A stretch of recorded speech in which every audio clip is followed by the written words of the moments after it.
Szanowni Państwo, Ekscelencje, abonenci, przyjaciele. Welcome to the Warsaw European Conversation. These are serious times, and such times demand serious measures.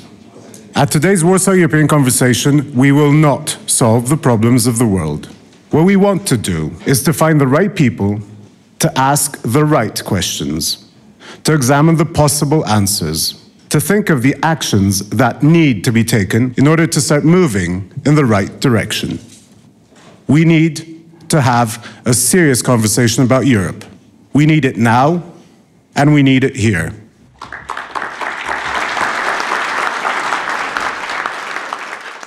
This was how we started the Warsaw European Conversation. Today, we bring you 4 podcasts in which, with our moderators, speakers, and friends, we examine the topics discussed during our annual conference. Dear Polityka Insight listeners, my name is Marek Świerczyński and I'm head of Security and International Affairs Desk. Just a week ago, we hosted, along with ECFR, the European Council on Foreign Relations, the 3rd edition of the Warsaw European Conversation Conference. During the panels, we discussed the challenges of European security policy and other dimensions of what builds the transatlantic bond, as we've seen it so far, and as it may no longer be valid under the presidency of Donald Trump. Let me invite you here to listen to the conversation that I have recorded on the quiet margins of the conference with key panelists. First off is Alexandra de Hoop Scheffer, who is the acting president of the German Marshall Fund of the United States, one of the key transatlantic think tanks, binding the thoughts and ideas of Europe and the United States. In our conversation, we're exploring what is to be maintained and what no longer exists in this transatlantic bond.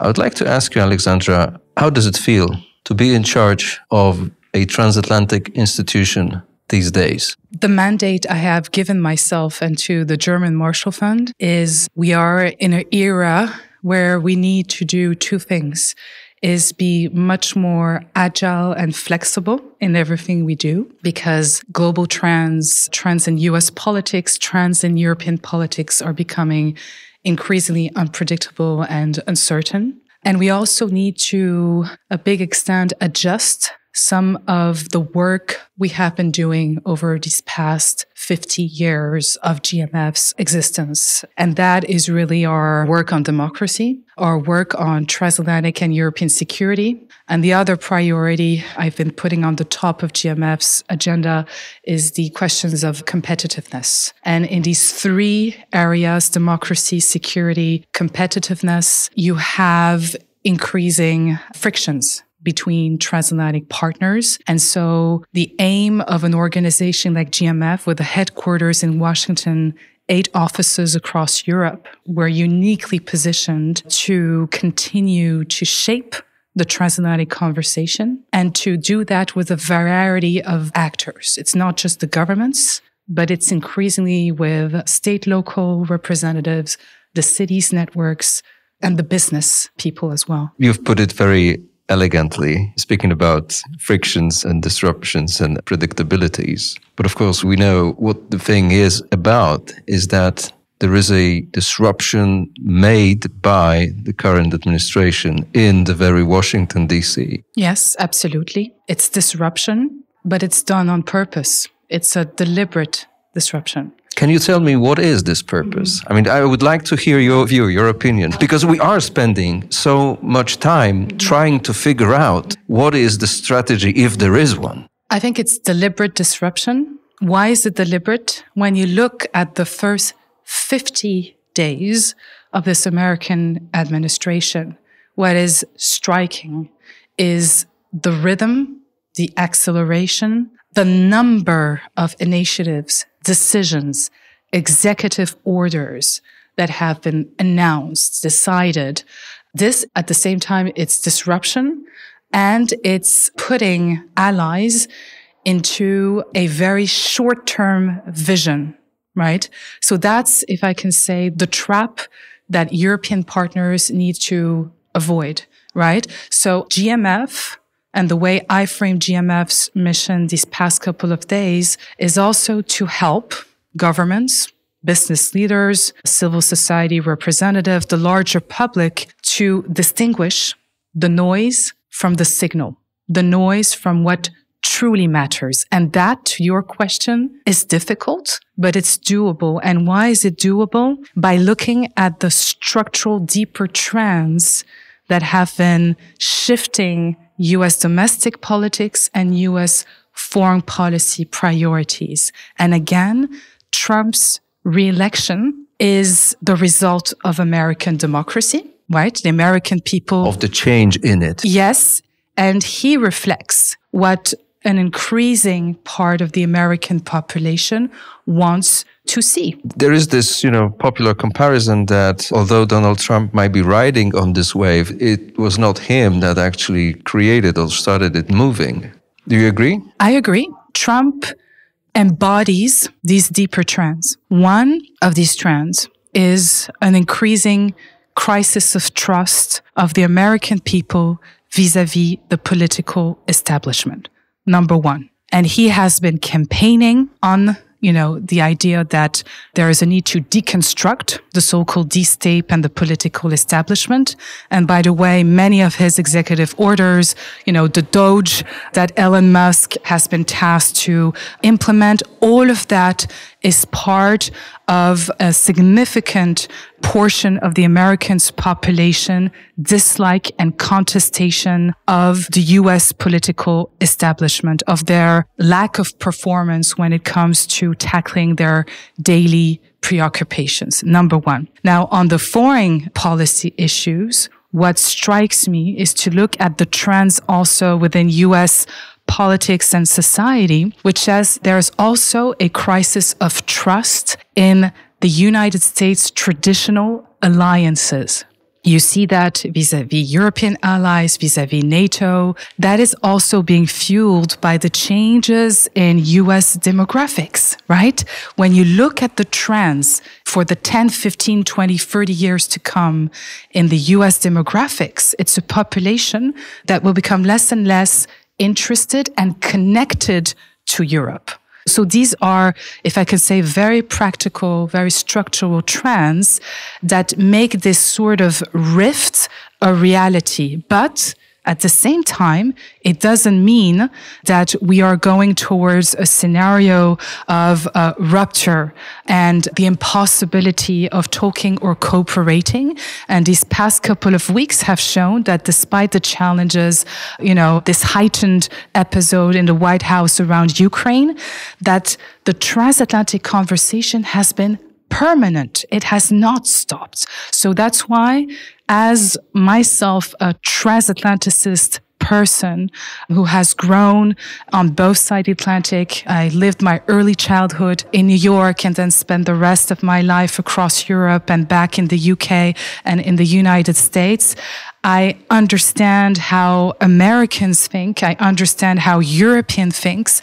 And I'm optimistic because I know that despite these challenges we're facing, we will always find a way through different channels and different stakeholders on both sides of the Atlantic to cooperate and have a constructive conversation. But how to do it? And we've been discussing it earlier today at the panel, in a situation where clearly not everyone has noticed that change that you've been describing. Part of those institutions that have been driving this transatlantic dialogue and cooperation and allegiance are compromised by the US policies and distrusted by the US societies, maybe also by European societies, yes, because they did not deliver as much as they didn't deliver in the US, they didn't deliver in Europe. So does it require generational change? I don't know, in the leadership, in the NGO community, in the expert area? Or are we just in the need to see, adapt, maybe also squeeze ourselves within those new environment? I think that when you are in a context of hyper-polarization, and you're absolutely right, this is not specific to the United States. It's actually here in Warsaw, in Poland, across all EU member states. The hyperpolarization in politics, but also within societies, has never been that acute and heightened, okay? So this is a shared transatlantic challenge. So what do you do? Because when you have hyperpolarization within your political systems and societies, this actually has impacts on the government's willingness and capacity to cooperate with others, right? The reflex is inward looking. It's protectionism. It's preserving sovereignty. No? That's the first reflex. And you see that a lot in the US and across Europe. And so the challenge is to say, okay, we're facing the same issues, the same problems, but how do we use these levers that we have at our disposal at the EU level across the United States to keep this conversation going. And that's why, I've said that earlier at the conference, this is a time where we need to be creative, where we need to diversify the audience, the people we put around the table. I myself have been intensively working with the corporate sector these past 15 years on tech, on trade, on security and defense. The voice of the industries, of the corporates, has become as important, if not even more important, than political governments. So they have a voice around the table. If you've mentioned the younger people, I think there has been a neglect vis-à-vis the younger generation, who therefore made their voice heard and their discontent of representative democracy heard through the vote, right? And voting much more for the extremes, the far right or the far left.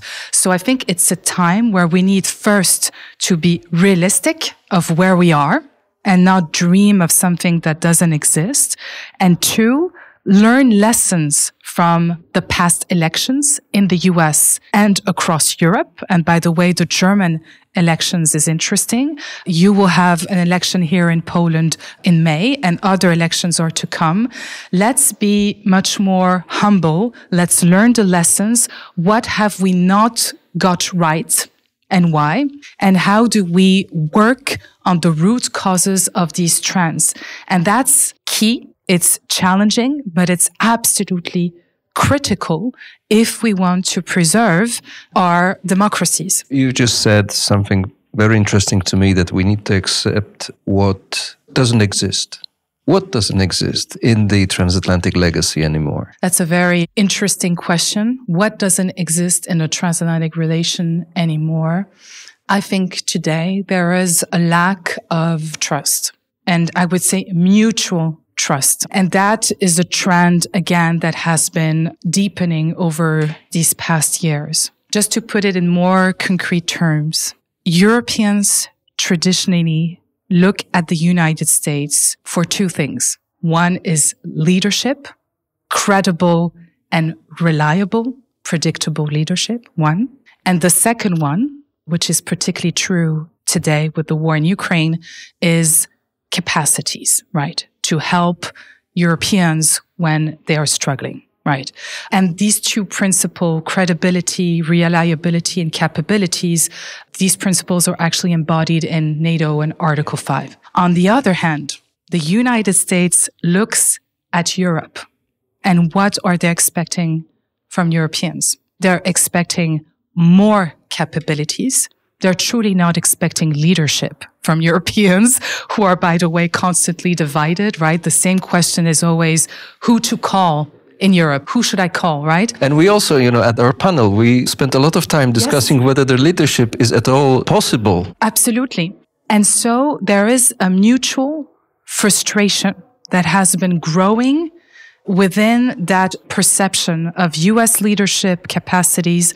On the other side, Europeans need to step up. The United States has been constantly disappointed by EU bureaucracy, the slowness, the fact that protectionism, all of that, right? Regulation, I'm not even going to start. So these are all things that have been chronically frustrating the US, and Trump has heightened that frustration to the highest level. Europeans are frustrated and concerned to see a US trajectory and a US leadership that is going into a direction where Europeans have the feeling they don't have a central place within that American trajectory. But as far as I take you correctly, it is not that we can reverse that. We can only manage it. How to do it wisely. I completely agree with you, because many of these trends that are redefining US policy, for example, the focus on China. I mean, I remember vividly being asked in 2009 to write an op-ed on the scenario of a so-called post-American Europe at a time where Obama was talking of this famous pivot to Asia, right? So that theme has been going on and on. You're right. It's a deep trend. Democrats, to a big extent, share the same thoughts. Republicans as well. It's bipartisan. But how do you manage this? I think the way to manage this is to constantly make the case for the necessity for Americans to engage with Europeans, to make Washington understand how critical this relationship is, not just for Europe and the transatlantic relationship, but also for US long-term strategic economic interests, especially in a fastly changing global order that will require closer transatlantic coordination and cooperation. And to put it very concretely, the United States cannot deal with China without the European support, right?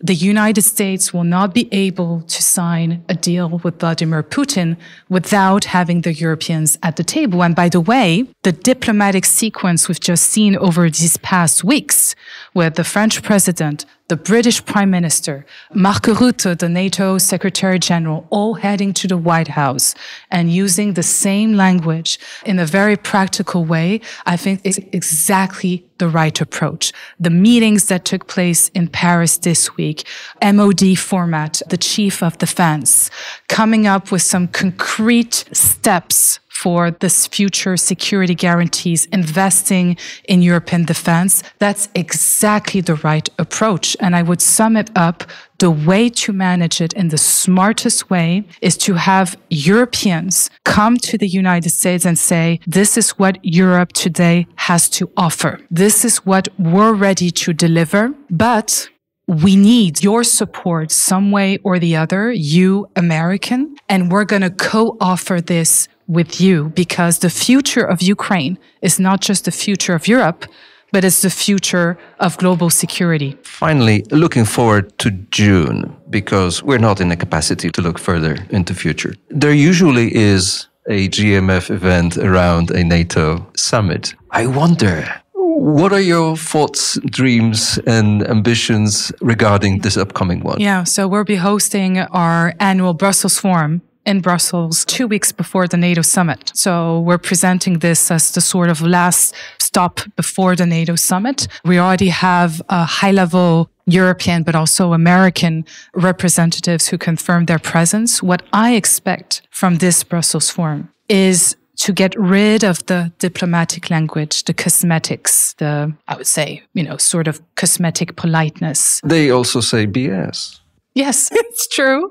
But to have the most thought-provoking, hard conversations, have Europeans, Americans be very open with their priorities, interests, have an open, frank dialogue. But what I want to have as well, and I'm doing everything to frame the formats and the conversations that way, is to get out of this Brussels Forum with some concrete, actionable policy recommendations on, let's say, 3 big issues where Americans and Europeans during this 1 day and a half of Brussels Forum believe together that we can cooperate and we need to strengthen our cooperation in the 4 to 5 years to come. That's what I want to see, is again, avoiding to focus the conversations on the noise and to really try to shape, again, let's be ambitious but realistic, 3 big priorities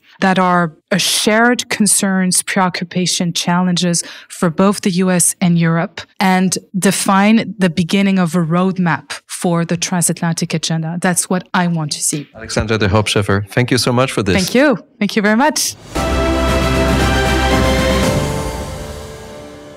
All right, maybe the June summit will be something unique and special. Certainly, it may. Just because of the presence of President Trump. His second term seems to be like no other, and not like his previous one. But what other experience does NATO have with President Trump? To find out, I have invited to speak about it someone who was really in the room on many occasions. Camille Grand from ECFR and formerly in NATO. Tell me please, with your NATO experience and other experience, how should we deal with President Trump? Well, there are essentially two theories about President Trump. One is that he has a disruptive tactics, but that ultimately you can bring him back to reason, which is a bit the experience of the Trump 1 presidency. At the end of the day, after 4 years, NATO was still alive. The allies had been spending a little more, and the general terms of the conversations were not profoundly altered. But we could also see in that first term some signs of the second theory, which is that he's not only disruptive in his style, but he's also disruptive in his view of the world. So one of them is to pull out the US from endless wars. During the first term, he negotiated alone with the Taliban the withdrawal of NATO from Afghanistan. At the time, 2/3 of the NATO force were European soldiers. Of course, that didn't necessarily go well in European capitals, but that was far away, and that was an American war. So we were all there to please the Americans. So at the end of the day, if we leave, it is their choice. We also saw that he was sometimes very disruptive in meetings like the 2018 NATO summit and things like that.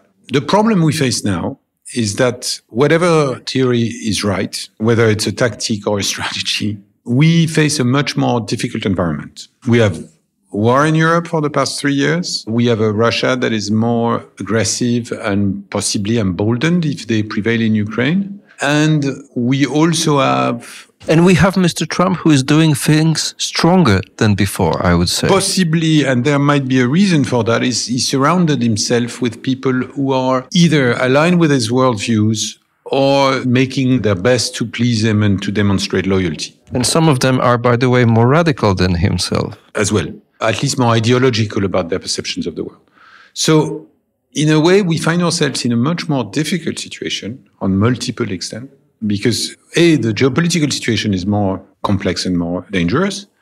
And B, some of the guardrails that existed in the previous Trump administration no longer exist. He's not surrounded by classic transatlanticists who are saying, well, Mr. President, you're right, the Europeans need to spend more, but you should not undermine NATO.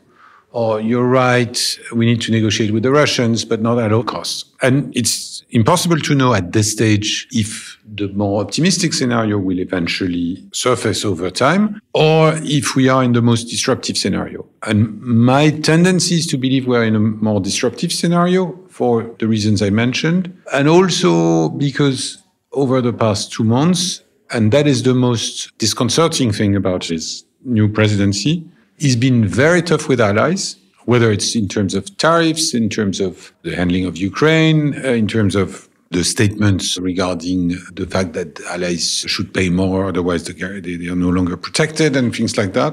And he's not been as tough with adversaries, starting with Russia, but also in a way with China and so on. And that is probably signals something that has to do with two things. One is his personal respect for strongmen. So whether it's Putin, Xi, or Kim Jong-un, they are more respectable than traditional European leaders for some reason. The second thing, which is probably very deeply, and I was recently in Washington discussing this with American colleagues, including some that served on the Trump administration, his worldviews are very 1980s. So the Soviet Union / Russia is a great power. And if you're a great leader, you're dealing with them. You're not going to lose time with the Ukrainians or, the small European countries. Flyover countries. You deal with the other superpower.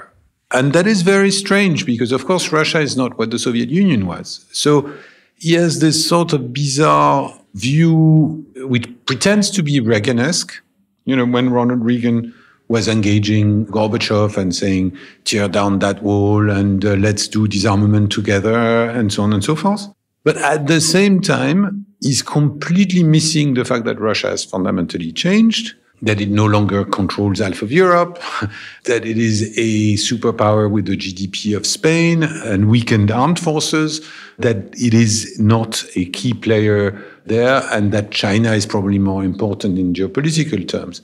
So that is quite strange. The last thing I would say about the theories of what we're facing is I really do not buy the argument that it's sophisticated Kissinger of let's move Russia away from China by being nice with them. First of all, it is a bit like if Kissinger had gone to China in the middle of the Korean War to say, we give you Korea if you don't side too much with the Soviet Union. Kissinger did this in the early 70s after there was already a pretty deep drift between the two to do that. So for me, it is a sort of honestly slightly embarrassing way for traditional Republicans to try to portray the Trump foreign policy as something that is... Because we are spending so much time trying to figure out from the facts on the ground that are appearing, in the forms of tweets sometimes, what is the strategy? And there could be a strategy very well hidden from the public view, and there could be no strategy. I tend to sign up for the no strategy option there, because I think that the president... Maybe that is a point to his credit, is more of a pragmatist. He's the sort of guy who might change his opinion very quickly if he's convinced that it's a better case. He's been doing that on multiple issues. So it's a next day policy rather than strategy. Yeah, but what I miss is two things. Maybe a strategy that is clear and that is shared with allies. And second, more professionalism in the dealing with the Russians in particular. The concept of there are tons of meetings that are not recorded, where there are no foreign affairs officials or State Department officials or intelligence officials, that there are calls that are unprepared. Putin has lots of qualities, but one of them professionally is to know exactly how to prepare for an engagement with counterparts. He knows what argument to use. He's extremely well trained as an intelligence officer. And it seems that, Trump's administration does accept that. And we can see that a lot of meetings, mid and high level, between them and the Russians are happening behind closed doors. Whereas on the other hand, and again, with dealing with the allies or people like President Zelensky, a lot of this strange diplomacy is happening, live on television. And I would like to put again the question to you, which I put at the panel, that just recently we've seen Mr. Trump embracing Secretary General of NATO Mark Rutte as his best friend, as the one who does perfect job. And just minutes after, he was proposing him being instrumental in the US annexation or whatever taking of Greenland. With your NATO background, what could have crossed Mark Rutte's mind in that moment? Honestly, in my experience of witnessing some of the engagements with Trump during the first term, it is extraordinarily complicated as a NATO Secretary General to be in the Oval Office or in a press event with Donald Trump. Because, of course, the NATO Secretary General is, by job description, having to factor in the views of the allies, including the strongest of all allies. So he cannot completely act like a head of state of government would do on saying, I disagree, and so on, because, of course, that's one complex issue. The second thing is that Trump has this tendency of being unpredictable. There is the whole story of the 2018 summit where he was a big crisis and then it ended up well. And it's very difficult to handle that. And you don't really know what's going to get him to say something. Ultimately, I think the paradox, and that's the biggest problem, and that's why I was talking about professionalism. The US concerns about Greenland are legitimate to a large degree. It is a strategic region for the US. The fact that China or Russia would gain influence or be present is problematic. The fact that there are rare resources that would preferably go to US or Western companies is also desirable. The fact that some form of military presence in the region might be more necessary. But all of this can be fixed by professionals. And I'm sure that the Danish government would view with some sympathy the fact of answering positively to US demands. But instead of that, we do have a story about annexing Greenland against the view of an ally, against the view of the population, according to the latest votes, against the view of international law in general. Especially the transatlantic treaty, the Washington Treaty. Yes, exactly. So all of this is really odd. And for me, it's creating a terrible precedent because, Putin will say, of course, I can get a third of Ukraine. Look, the US has been bullying Greenland, and he's suggesting that Canada should become the 51st state. So even if it is to go back to my initial point, a tactic and more of a, sort of lets me open the bargain with I want to annex Greenland in order to get much more influence over the face of Greenland. It is a wrong tactic because it seems to suggest that the power of the strongest is more important than some of the key values that have been very important to all of us, Americans and Europeans together. So what do we do? I mean, of course, your advice seems to be carry on regardless, keep calm, yes, do our job. On the other hand, at some point, you reach a moment when carry on in this system, which is no longer trusted to the level it should, is probably pointless. My advice is not stay calm and carry on, but stay calm and don't carry on. Of course, we have to stay calm. We cannot and should not react to every tweet of Elon Musk or Donald Trump. They matter because they are influential figures on the world stage, but we don't have to have a common European position on every single tweet of Donald Trump. But where I say do not carry on is I think we have to recognize that we're in a fundamentally different environment that requires fundamentally new ways of operating, new decisions. Some of it is happening. We see new meetings, new formats taking place and taking shape. And we also see a lot of efforts by the Europeans to build up their own capabilities and their own ability to shape events.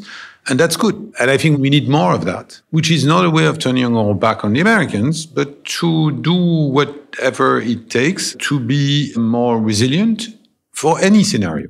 I would like and prefer the scenario under which the US remains a committed and solid ally for Europe.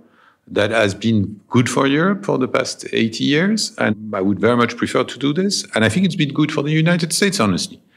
If the direction of travel is different, we also have to prepare for that. The good news is that what we have to do in the military realm for both scenarios is roughly the same. If we want to convince the Americans to stay on board, we need to spend more. We need to acquire the capabilities that are scarce in the US inventory and that we need. We need to be able to defend Europe with less America. I wrote a paper to that effect before Trump was elected. It's not because of Trump that we need to be able to defend with less America. It's because America is more focused on the Indo-Pacific, has itself more limited resources, has a polarized domestic debate that means that getting more troops in Europe might prove complicated in Congress, no matter who's in the White House. So the decision for me is relatively straightforward. Europe's need to do more to create the conditions for being much less dependent on the US, and eventually that delivers capabilities. Camille Grand, thank you so much. Thank you for having me.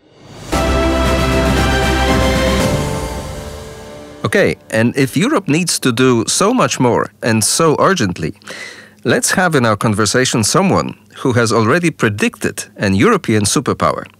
Marc de Vos is a Belgian journalist and author who wants to create a European bazooka aimed at unfriendly US administration. Let's have a listen.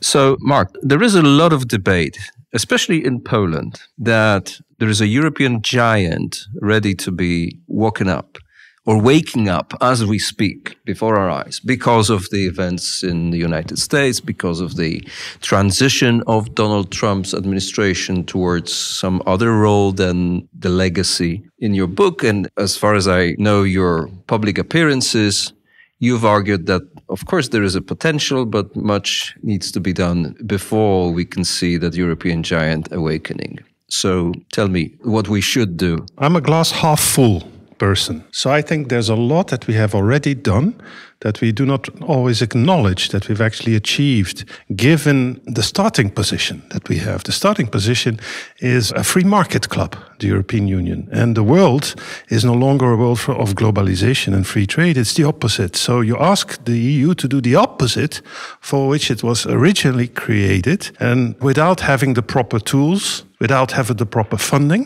and also often without having the political power concentrated at EU level, because you're talking issues that were left either with the member states or were simply not on the table, particularly geopolitical issues. And without the mindset, because, all the legacy is irrelevant. Yes, the mindset is definitely something that we haven't fully embraced, because much of this is reaction to crises that befall us. Started probably with the banking crisis, then we have the refugee crisis, then we have COVID, then we have the invasion, and then we have interlinked the Trump presidency. Biden, who was a transatlanticist if you look at the Ukrainian situation, but who was a nationalist in economic terms. And so that didn't really change the trajectory of the EU becoming an engine for kind of geoeconomics. So defending your market, creating a kind of sovereignty / security / resilience / autonomy in areas of economic importance, of technological importance.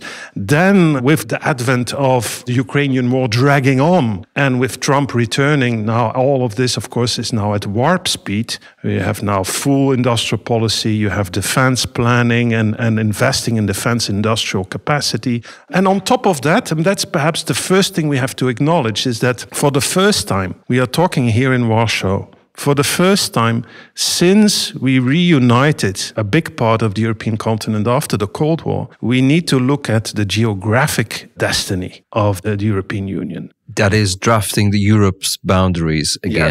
Yes, yeah. And it's something that we traditionally do not spend a lot of reflection on. But Ukraine has done a lot for us to realize there is a need for that. Yes. And so by accident, we have become geostrategic. In everything that we do, the premise is we need security. If we need security, we need a certain geographic presence and footprint. That includes Ukraine, that includes Moldova, that includes Georgia, that includes the Western Balkans, that brings back Turkey, brings back the UK for security. So that is de facto now the reality.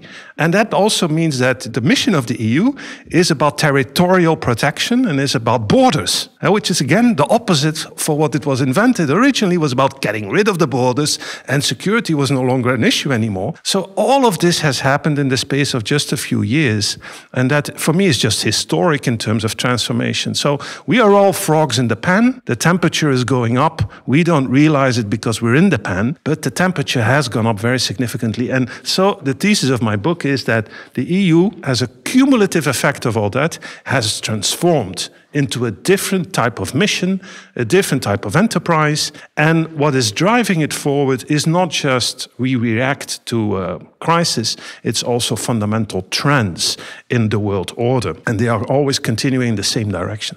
So yes, I think that we have to be half full in the sense that even though we lack a lot of things and we haven't even gone mentally or psychologically full circle on it, we've actually done already very significant things. And so we should have a self-belief in our capacity to do things. We would self-believe in the creativity of finding compromise, the creativity of doing multiple things at the same time, with 27 or without 27, with 28 and plus. All of this is just happening. Let me stop for a second. You've listened to the first panel that we had at this conference. You said you liked it, but you've noticed we argued for quite a time about the question of leadership and who should be in charge of all those changes happening at the same time. Of course, that's the handicap of the EU, because the EU is not a state, it's not a federal entity, so we haven't concentrated political power. So if you then have what happens to us happening, there are a number of things that will emerge. First of all, if there is a power vacuum, somebody will step in. A lot of the recent past was the European Commission. The European Commission, I think, certainly in the first von der Leyen period, was really the delivery engine in geoeconomic terms. When a war then happens, then it's because we lack the concentrated leadership, is basically member states stepping forward. And sometimes the Council. Sometimes the Council, but it's more like toleration than strategy. And that is fine. You know, the way that the European Union will eventually become something that is more concentrated in political power is by just letting the momentum go on and by achieving a balance between what do member states do on their own, what do they do in a cluster, a regional cluster, for instance, and Poland is a good example, and what is the EU able to incentivize, to strategize, to help and support, and particularly because we are in this area where you look at security and defense, which was the theme of the panel, that is inseparable from the market, capital, technology, and industry, and that's the EU. Which are the foundation upon which you can then build security. And that's where the synergy is between, oh my God, we don't have an Oval Office and we can't just dictate and decide. We are with 27 and always compromising. So therefore, we don't necessarily do it with 27. Therefore, we bring in third parties if we think it's useful. But it is in parallel with the economic, technological, financial strategy, which is definitely EU. And somehow, if we continue in the same direction with both dynamics, they will come together in the future. When you look at all those initiatives and programs and strategies, sometimes, in the making, next week there will be a presentation of a big white book on security, etc. All those, funding opportunities, do you think they suffice to the challenge? Are they enough? I would say probably not. But are they very significant and potentially transformative? Yes. The numbers that are in the air around defense are potentially, if we are able to marshal them and put them to use on the ground. So I would say that the challenge is not necessarily do we have enough budget lines, but the question is whether we can target the budget lines to things that happen on the ground, that are achieved in practice. I think deliverables that are actually, shovel ready and done. That, I think, is also the lesson of the COVID Recovery and Resilience Fund. That was not a success in that regard. So that, I think, is more the challenge of the EU, is to say now you have mobilized somehow, and we are very creative in finding all types of avenues for funding, but now you have to create scale, and you have to create speed, and you have to actually achieve it. And that's where I come back to my point I was making in your previous question. That's where the EU then needs member states to act. So that's where the actual capacity to do things on the ground still lies. We have to recognize that. And you have to be able to bridge the two so that the EU helps the member state deliver and the member state does things that the EU collectively thinks that's in a common interest. But there are still 27 countries to have an agreement, if there is to be an agreement, because as you said, there could be some other formats. Today, a lot of them are more aligned on security than, say, 5 years ago, not to mention 15 years ago. But gaps are different. Money is different. Mindset still are different. Obviously, that is the challenge of the EU and has always been the challenge of the EU. There isn't a common political, democratic foundation where you say if we decide something is because we actually, at this moment in time, this is what the whole of Europe actually thinks that should happen and it's politically achievable, so therefore we do it together. So no, it is that puzzle. That is the challenge of European integration. And it can be very mind-boggling to have it to do it that way, and it slows you down, it makes things complex compared to the alternative of having a real super state compared to Washington, compared to Moscow, compared to Beijing. So yes, that is a handicap.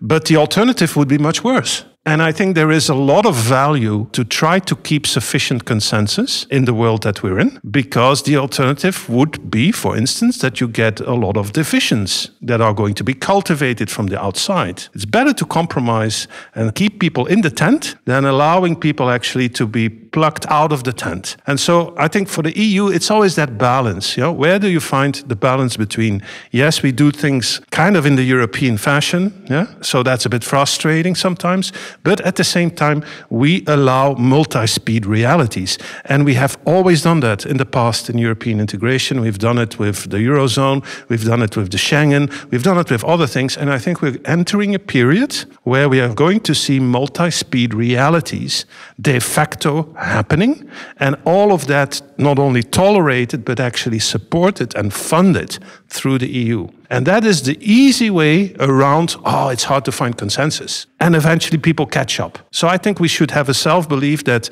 if we have that mindset, it's also a mental mindset, that no, it's not always needed to do it by 27, that we can actually still have serious momentum. It's quite a big room that we're sitting in, but I guess we can both see the 400-pound gorilla sitting in here, that is Donald Trump. Clearly not necessarily sympathetic to the idea of the EU, and maybe not willing to see it being stronger. How can you predict, or can we predict him disturbing this process that you've just described? So yeah, of course we have with the Trump administration multiple strategic issues at the same time. We obviously have what's the end game in Ukraine and therefore the relationship with Russia, where the big surprise is that Trump apparently values good relationships with Russia better and more important than a relationship with Europe. We have the issue of NATO. We have the issue of trade. Linked to that, the position of China in economic development. And also a surprise, we have the MAGA movement interfering with politics in Europe and actually behaving like a rogue actor in domestic politics. So that's a very tough combination. The mindset that I would have is to say we need to do two things at once. One is we have to do everything that we find necessary in our own interest, and that's started, and that's slow, sure enough. Two, we have to make a value proposition to Mr. Trump. He is the deal maker in chief, so let's make a deal. We have 4 fronts. We have capacity to put money on the table. If there's one thing that Europe can do, if it needs to do it, is mobilize funds. So we could mobilize funds for Ukraine, for reconstruction, pay for peace. We could do a big trade deal and so on. And that would be huge. It would be beneficial for a lot of American commercial interests. And it would serve the kind of short-term geopolitical agenda that Trump has, because Trump is a short-termist. And I think if we could achieve that, but it will take some doing, because it would require you to say, yes, now we have to do another big bazooka for the US. Not just for this and not just for our own and not, yes, particularly for Trump, the Trump bazooka. And if you put that on the table and sign that deal, maybe, with the The Hague summit in June on NATO, he could claim a historic vindication and victory for American interests. If you see Mark Rutte, the Secretary General of NATO, in 1 minute being embraced by Mr. Trump as best friend, and on the other hand, in just, in a few minutes' time, being presented with a proposition of helping Mr. Trump to annex Greenland. What does it tell you about the deal making with Donald Trump? There are no certainties, and who knows what things will look like 1 week, 2 months from now. I think somebody in the position that Rutte is in, Secretary General, he's not president of anything, he's a diplomat. He has to keep the club together. That's his mission. So I understand he has to do this gymnastics in terms of positioning. But it's good that you mentioned Greenland, because perhaps that could be part of the bazooka. If we care very deeply that US under Trump basically has our backs, still, we're going to have to put something on the table. I'm not saying we should give up on Greenland, but I do say there will be some very significant symbolic price that we will have to offer him. And I think as long as we're not willing to look at Trump through that lens, we are going to go from surprise to surprise, shock to shock, and we're always going to play catch up. You have to try to get ahead of this game. That's what we should try to do. Marc de Vos, the bazooka maker, thank you for this. You're welcome. Thank you for listening. We teamed up with ECFR to try and make sense of the world and its challenges, to provide the actionable knowledge which helps better understand, decide, act. I hope these conversations were a step in that direction. See you next year at the Warsaw European Conversation.